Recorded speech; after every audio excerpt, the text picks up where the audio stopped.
नमस्कार, मी स्नेहा लावटे. आज मी जयवंत आवटे यांच्या 12 गावचे संचित या कथासंग्रहातील बाजार ही कथा आपल्यासमोर सादर करणार आहे. दुपार टळून गेली होती, पण उन्हाचा तडाखा कमी नव्हता. मोराच्या मानेसारखं निळं आभाळ ढगाशिवाय स्वच्छ होतं. पावसाची शक्यता नसली तरी उन्हासाठी निवारा करण्यात प्रत्येक जण गुंतला होता. बाजार गजबजून यायला तास दीड तास अवकाश होता. बसून वेळ जाईना म्हणून बोरचा दांडा हापसून व्यापाऱ्यांनी आपली तोंड गार केली. त्या भिजल्या जमिनीत अंग घासून भटकी कुत्री पोटाचा भाता वर खाली करत जीभ बाहेर काढून निवाऱ्याला पडलेली. दलाल मोठमोठ्यानं फाजील विनोद करत होते आणि त्या विनोदाला व्यापारी डोळं मिचकावून दाद देत होत्या. उघडं अंग पदरानं सावरलागत करत होत्या. शेतकऱ्याचा माल यायला आत्ता कुठं सुरुवात झाली होती. व्यापारी दलालाच्या हाकेकडे कान देऊन बसले होते. माळव्याच्या पाट्या आणि क्रेट ठेवून शेतकऱ्यांची दरासंबंधी चर्चा सुरू होती. ज्यांच्या जीवावर बाजार बहरणार होता त्या दोडक्यांचे देठ क्रेट बाहेर डोकावत होते आणि टोमॅटो ओल्या किलतानाखाली कोंबडीच्या अंड्यासारखे सुरक्षित. प्रत्येकाची आपापली जागा ठरलेली, तरीही प्रत्येक बाजारी वाधा व्हायचाच. बापाच्या संपत्तीपेक्षा बाजारातील जागेवर हक्क जोमाने सांगितला जायचा. सुरुवातीची कुरबुर एकेरीवर यायची. आया बहिणींचा उद्धार व्हायचा. नको त्याच्याबरोबर नाव जोडून आबरू माळव्यासारखी उघड्यावर टांगली जायची. पण एकदा बाजार सुरू झाला की घ्या 5 लातीन, घ्या 5 लातीन अशा आरोळ्यांनी बाजार बहरून जायचा. वजन काट्याची नि सुट्या पैशांची देवाणघेवाण जीवाभावानं व्हायची. पण आज मात्र अजूनही शांत होतं. त्यामुळे प्रत्येक जण आपापल्या धंद्याच्या तयारीत होता. आजचा बाजार साधवून घ्यायच्या विचारात होता. घडी घातलेलं पोतं हातात घेऊन अलका बाजारात आली. लिंबवाचं वर्गीकरण करता करता गणा व्यापारी अवाक झाला. त्या गडबडीत 2-4 मोठे लिंबू त्यानं लहान लिंबाच्या पाठीत टाकलं. अलका बाजारात अशी एकटी हात हलवत कधी आली नव्हती. तिचं नाव अलका आहे हे कांदे बटाटेवाली अक्का सोडली तर बहुतेक कुणाला माहीतच नव्हतं. भाजीची पाटी नवऱ्याच्या सायकलवर ठेवून दोघं जोडीनं बाजारात यायची. तिचा नवराही मुरलेल्या व्यापारासारखा बोलून चालून नव्हता. घरचं 4 भाजीचं देठ विकून रोजच्या प्रपंचाचा मेळ घालणं एवढंच त्यांना माहीत. फुलपाखराच्या पंखावरील नक्षी जशी सारखी असते तसे दोघांचा स्वभाव सारखाच. आज अलकाचं बाजारात एकटेनं म्हणूनच नवलाचं वाटत होतं. पोरचा दांडा हळूहळू हापसून ती चरून आलेल्या गायीसारखी उभ्यानंच ढसाढसा पाणी प्यायली. उन्हानं लाल झालेलं नाक पदरानं पुसून तिनं नेहमीच्या जागेकडे पाहिलं. जागा मोकळी होती म्हणून तिला हायस वाटलं. ती दोघं नसतात तेव्हा अक्का कांदा बटाट्याची पोती तळवटावर पसरून पाल मारित होती. तब्येतीमुळे तिला वाकायला जड जात होतं आणि बसायला अवघड वाटत होतं. पण एकदा निवारा झाला की अक्का 3 तास उठणार नव्हती. अलकाला बघताच ठोकायचा धोंडा वट्यात घेऊन अक्का अवघडलेल्या बाईसारखी पाय पसरून बसली. अलका जवळ आली आणि आपल्या जागेवर पोतं अंथरून अक्काला खुट्टा ठोकायला मदत करू लागली. आज फक्त खरेदीलाच आलीस वाटतं, अक्का म्हणाली. नाही, थोडी इकरी पण करायची म्हणत्या. पदरानं तोंड पशीत अक्का म्हणाली. मग भाजी कुठाय, नवरा कुठाय? अक्का जवळ बसत अलका म्हणाली. महिना झालं ते आजारी आहे ती. बिल भरलं नाही, मीज कापली. पाणी ना भाजी जळून गेली. शेजार पाजऱ्याचा देठ खुडावा म्हटलं, तनातली भाजी काढावी म्हटलं तर तोंड सोडून बोलतात. दवा पाण्यानं घरात बसून सगळं संपलं. पोरगी उपाशी ठेवून जीव राहावं ना. उसनं पासनं किती करायचं. म्हणलं आज बाजारात जावं, काहीतरी विकत घ्यावं. दवा पाण्याचं भागल म्हणून आली. कपाळावर आट्या आणून अक्का म्हणाली. म्हणजे तू व्यापारी मिळाल म्हण की. आता वेळ आली म्हणलं बघूया ते बी करून. पण अक्का, तुम्ही मला आईसारख्या हायसा. मला सांभाळून घ्या. नवरा सळा होईस्तवर आणाला लावा. कर्जाच्या ओझ्यानं ते पण हक्कून गेलेत. ओल्या हुंदक्यानं तिला पुढे बोलवना. बसल्या जागी उसासा टाकून अक्का म्हणाली. गप ग, रडून भागत नाही. आलंय ते भोगायचं. इथे येणाऱ्या सगळ्या बायका सुरुवातीला असंच गांगारून जातात. परिस्थिती माणसाला खंबीर बनवते. ह्या व्यापारणीकडेच बघ की. प्रत्येकीकडे जलंभर पुरल एवढी माया आहे. पण बाजाराची ओढ काय कमी होत नाही त्यांची. कशाला नावाचा हावलं मारल्यागत पालतं पडून व्यापार करतात. जमल तुला हळूहळू. पण आजपर्यंत 4 पैका सोनं नाणं असेल की लगेच कशी उघड्यावर पडलीस? अवाक का, गरीबाची साठवणूक म्हणजे काय कुबेराची दौलत आहे का? एका वादळानं सपाट होणारं सपारती. तसं काढलंच की महिना 15 दिवस. दवाखाना म्हटल्यावर ह्या तपासण्या त्या तपासण्या आल्याच की. खर्च वाढत गेला. घरचं संपलं तेव्हा पै पाहुण्यांकडे हात पसरला. शेजाऱ्यांपुढे नाक घासलं. पण पदराखालचं पोर पावसात भिजायचं राहत नाही. सगळं संपलं. अंगावरलं डोरलं सोडलं तर काय बी ठेवलं नाही. समाधानानं मोडलं. घरात होतं तवर पोळा बाळाला करून घातलं. स्वतः पाणी पिऊन दिस काढलं. काळी हे उगाचच एकटं काड्याकडे बघत पडलं होतं. नको ते विचार मनात आले. पण काय बोलावं म्हणून म्हणालं, औषधानं तोंड कडवट झालं असलं तर वाईट चहा करून आणू का?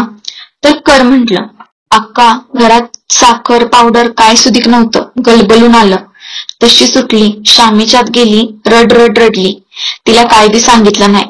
तिनं समजूत म्हणून चहा ठेवला आणि भरला कप माझ्या समोर चारला.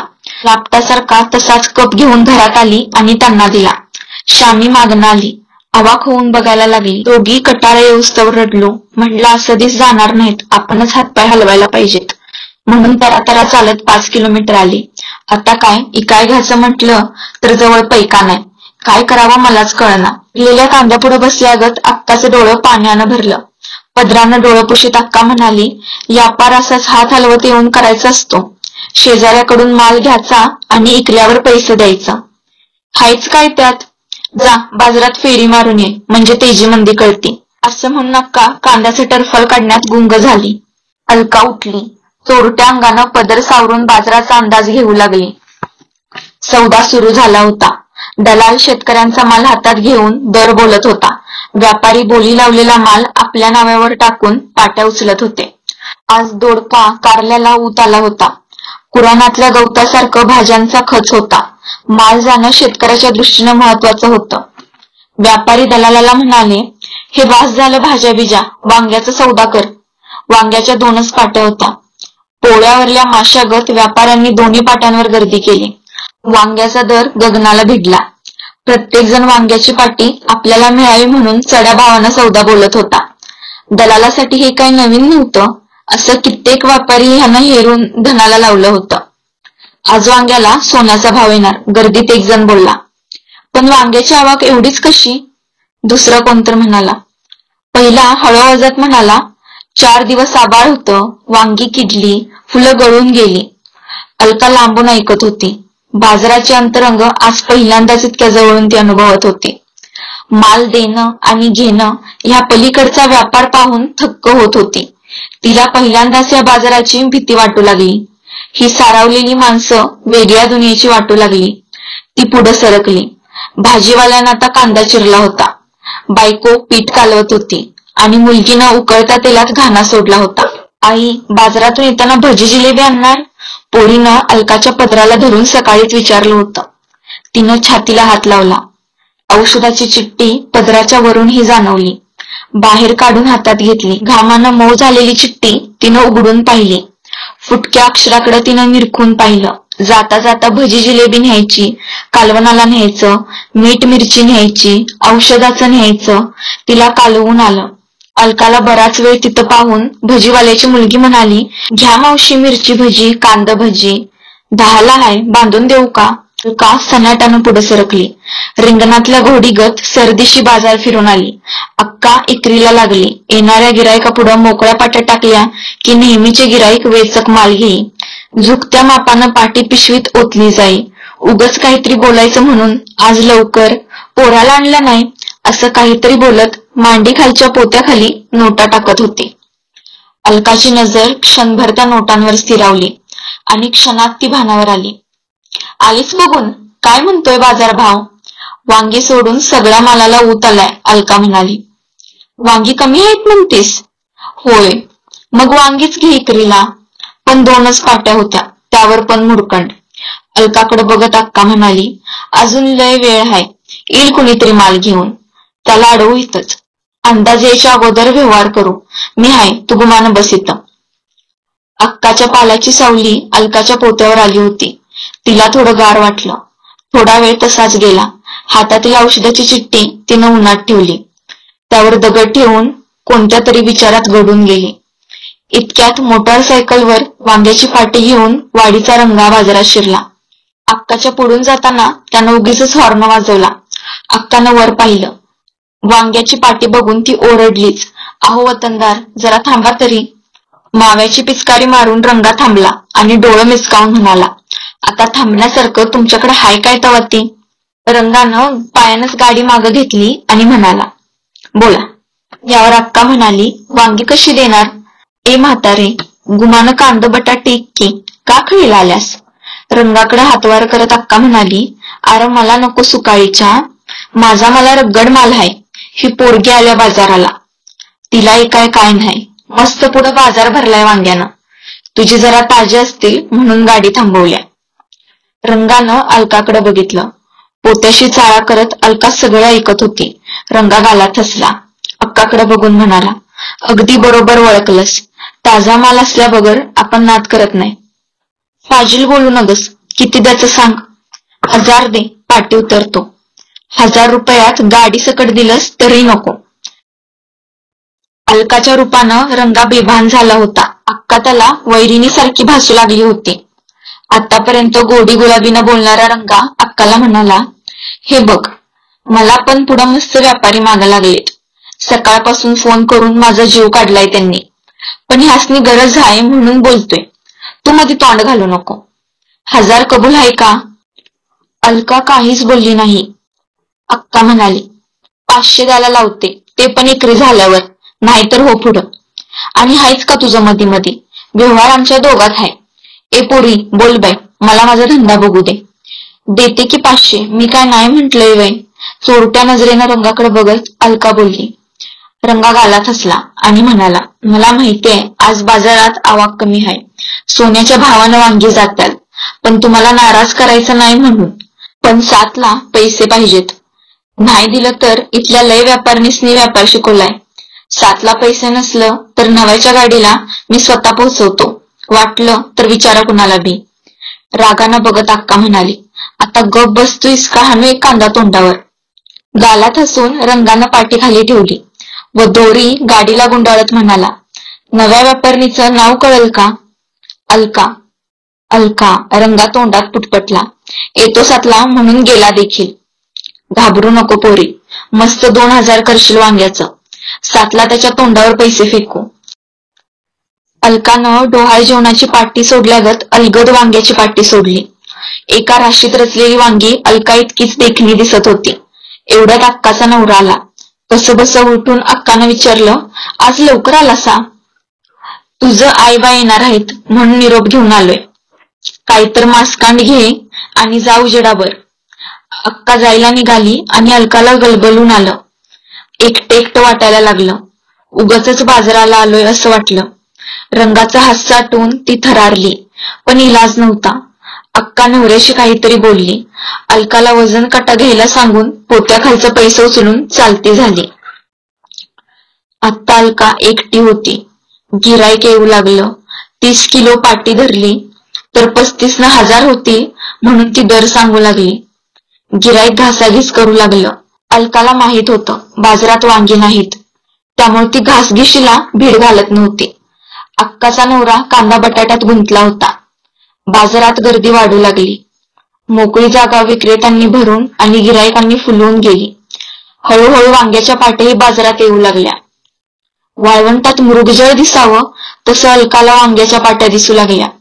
उन्हामुळे तसं होतंय की काय म्हणून अलकानं डोळ्यांना हात लावला. पण खरंच वांग्यांची आवक एकदम वाढली होती. गिराईक वांगी चापचायची, रचलेली वांगी ढासळायची. अलका पुन्हा लावायची. एक बाई आली आणि उकडवी बसली. वांगी कशी दिली म्हणून विचारू लागली. 35 ना, अलका म्हणाली. 30 ना दे की, गिराईक बोललो. अजून भवानी झाली नसल्यानं अलकानं 30 ना वांगी दिली. वांग्यानं भरलेली पिशवी घेऊन बाई पुढे गेली. थोडा वेळ कुणीच आलं नाही. येणाऱ्या गिरायकाच्या तोंडाकडे बघणं तिच्या जीवावर आलं. हाक मारून लक्ष वेधणं तिला शक्य नव्हतं. काही वेळानं वांगी घेतलेली बाई परत आली. वांगी पोत्यावर टाकत म्हणाली, अगं पुढं 15-20 नाही ती. तुझ्या वांग्याला काही सोनं लागलंय होय? एवढं मिळून कुठं ठेवणार आहेस? दे माझं पैसे परत. अलका काकुळतीला आली. शेवटी 10 रुपये परत दिले. वांगी पुन्हा पिशवीत घातली. काहीतरी बडबडत वांगी घेऊन बाई निघून गेली. बाजारात गडबड वाढली. आरडून वरडून माल विकला जाऊ लागला. अगरबत्तीवाले, साबण सोडावाले वाटेत उभा राहून माल विकू लागले. अलका फक्त पाहत होती. पुन्हा एक दोन गिरायक आली. कशी देणार म्हणून विचारू लागली. तिनं माल झोकला. द्या काय तर म्हणून पिशवीत ओतली. मिळेल तेवढं घेऊन गप्प बसली. चहावाला सराईतपणे चहाचा कप व्यापाऱ्यांच्या हातात देत होता. चहाचीच वेळ होती. कोणी नाही म्हणत नव्हतं. तो अलका समोर आला. चहा भरला आणि समोर धरला. नकळतपणे अलकानं तो हातात घेतला. चहावाला पुढे गेला. अलका भानावर आली. सकाळच्या घरातील प्रसंगानं ती गलबलून गेली. चहाचा कप तिनं पाठीमागं ओतला. कोणत्या तरी देवाचा फोटो गळ्यात अडकवून पोतराज आला. भंडारा लावून 4 वांगी घेऊन गेला. पंचायतीची माणसं जागं भाडं घेऊन गेली. अलका सारं सोसत होती. नियती पुढे हतबल होती. पुन्हा गिराईक आली. दर पाडून वांगी घेऊ लागली. आता माल जरा खपला होता. बाजाराचा ताव कमी झाला होता. आता बाजार उलगणार होता. वजनाची जागा ढिगाने घेतली. कोबीच्या सालीचा ढीग साचला. आईस्क्रीमच्या कांड्या रस्त्यावर पडल्या. भिकारणी पडका माल गोळा करू लागल्या. व्यापारी आवरावर करू लागले. रोजगारी ढिगावर माल पिशव्यात भरू लागले. अक्काच्या नवऱ्याचं कांदे बटाटे संपत आलं. तो गाळ पोत्यात भरू लागला. निवारा सोडवला. एक एक बोचकं पाठीवर टाकून रिक्षात ठेवून आला. वजन काटा घेऊन गेला. आता अलका एकटी होती. जवळ 300च्या आसपास रुपये साठलं होतं. आता 500 होतील याची खात्री नव्हती. 6 वाजून गेलं होतं. दिवस बुडायला लागला होता. तो आत्ता येईल, पैसे मागल, कुठलं द्यायचं? आहे ते देऊन काही बाकी राहील. आणि हेही दिलं, पोळीला भजी कुठली, नवऱ्याचं औषध कुठलं, बाजार हाट कशाचा? 7ला पैसे नाही दिलं तर नवाच्या गाडीला स्वतः सोडेन म्हणतोय. वांग्याच्या देठाचं काटं तिच्या काळजाला टोचू लागलं. पळून जाऊ का? नकोच. आपल्यामुळे अक्का अडचणीत येईल. तो घरापर्यंत येईल. आबरूचं खोबरं होईल. काय करावं तिला उमजेना. की गुमानं जाऊन त्याच्या गाडीवर बसावं? नशिबात लिहिलं असेल ते भोग भोगावं. का कुठेतरी जाऊन जीव द्यावा आणि ह्यातनं सुटावं? तिचं डोकं गरगरलं. तिनं डोक्याला हात लावला आणि स्वतःशीच विचार केला. पक्का केला. काय केलं हे आता तिच्या अंतर्मनालाच माहीत. हळूहळू बाजार उलगू लागला. मोकळ्या पाट्या किलतानात बांधून व्यापारी जाऊ लागले. अलका तशीच बसून होती. हॉर्नच्या आवाजानं ती भानावर आली. रंगा बोलला, पैसा? बाजारात वांग्याची आवक वाढली. 500 सुद्धा झालं नाहीत. मग मी काय करू? व्यापार करायला येत नाही तर घरात बसावं. घरात बसून कसं चालेल? मी काय हाऊस म्हणून आली आहे का? अलका हळूहळू म्हणाली. आणि मी काय गमजा म्हणून वांगी आणली होय? ते काय नाही, गुमानं पैसे दे. आता कुठले पैसे आणू? पाया पडते तुमच्या. असं कसं? प्रत्येकीला अशी दया दाखवायला लागलो तर माळा विकावा लागेल मला. असं म्हणून रंगा गालात हसला आणि हळूहळू म्हणाला, पण तुमच्याकडे बघून गप्प बसतो. आम्हाला बी मन हाय, पारख हाय. सगळ्या गोष्टी व्यवहारानं बघू नये. थोडी रसिकता पण ठेवावी माणसानं. तुम्ही काय बी काळजी करू नका. शिवांगी पण ठेवा आणि पैसेही होतील तुम्हाला. वाटल्यास आणखी देतो. खरेदी करू, घासभर हॉटेलात जाऊन खाऊ. व्यापार काही जन्माला लागलाय. जमल तुम्हाला बी हळूहळू. पाट्या असू दे इथंच. ठेवा मागं सारून. मी सांगतो दुकानदाराला. आणि बसा गाडीवर. थोडं फिरू, मजा करू, गप्पा मारत बसू. पुन्हा सोडतो तुम्हाला तुमच्या गावाच्या येशीपर्यंत. म्हणजे कोणाला बी शंका येणार नाही. आवरा लवकर. आता लय विचार करत बसू नका. उठा बरं. तिला काहीच सुचेना. डोकं बधीर झालं. पैशाशिवाय घर जाणं तिला शक्य नव्हतं. परिस्थितीशी हतबल होऊन ती उठली आणि पाठी बांधली. तिच्या वागण्यानं रंगा हरकला. आजपर्यंत माळव्याचं मोल त्यानं असंच लुटलं होतं. पण आजची गोष्ट जरा न्यारीच होती. अलका वांग्याची पाटी उचलायला गेली. पाटी उचलेना. बळ एकवटून जोर दिला. पण काहीच उपयोग झाला नाही. सारी शक्ती कुठे गेली असं वाटत असतानाच एक लहर तिच्या अंगभर संचारून गेली. तशी ती उठली. तिनं डोरलं तोडलं. त्यातला एक मणी हातात घेऊन बाकी पुन्हा गळ्यात बांधलं. तरातरा रंगाजवळ गेली. त्याच्या हातावर तो मणी ठेवला. तो अवाक होऊन पाहू लागला. हे घ्या. ह्याचं 500च काय 1000 येते. असं म्हणून ती गडकन मागं वळली. वांग्याच्या पाठीजवळ आली. वेगळंच बळ तिच्या अंगात संचारलं होतं. फुलासारखी अलगद पाठी उचलून घेतली आणि बाजाराबाहेर पडली. अंधारानं परिचयाचे रस्ते अनोळखी झाले असताना अलका मात्र काळोखातून प्रकाशाकडे नेणाऱ्या वाटेनं आपलं घर जवळ करत होती. अशाच नवनवीन कथा ऐकण्यासाठी जयवंत आवटे विचारतरंग हे YouTube चॅनल नक्की सबस्क्राईब करा.